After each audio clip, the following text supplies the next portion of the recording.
Public libraries have long been near and dear to many people's hearts. Several libraries under the Hillsborough County Public Library Cooperative have undergone recent renovations. Let's take a look at the new Tampa Regional Library and see how it's changed in recent years. Earlier this year, only 42% of households had library cards. Now, that number is up to 70%, which is 6% higher than last year. The new Tampa Regional Library has reconstructed the children's area and added more meeting spaces and computers.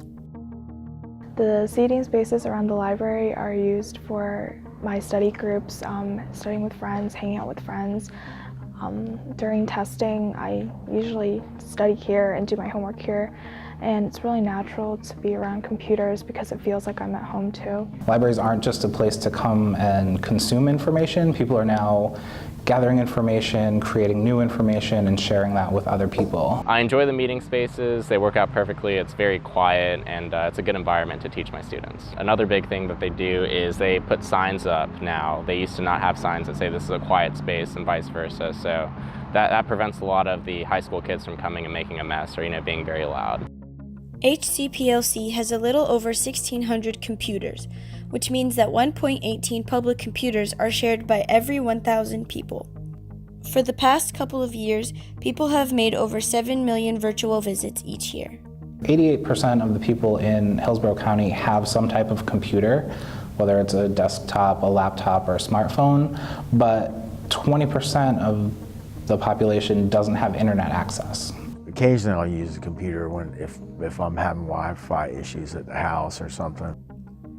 While state aid to libraries grants have been decreasing for Hillsborough County and are estimated to continue decreasing, the overall state aid to libraries has been the same and recently increased in the past 3 years.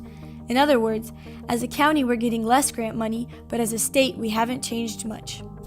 Our budget is $40 million per year, and we have 27 locations and 2 buses. The homestead exemption that they're going to be voting on next year, if that passes, that will probably affect us negatively also, because if there's less money being generated by taxes, there's less money that we have to spend on our services. But the director and the other county administrators have been working on a plan for that if that does go through. At the same time, the number and attendance of adult, youth, and children programs has increased. So, how do libraries do it?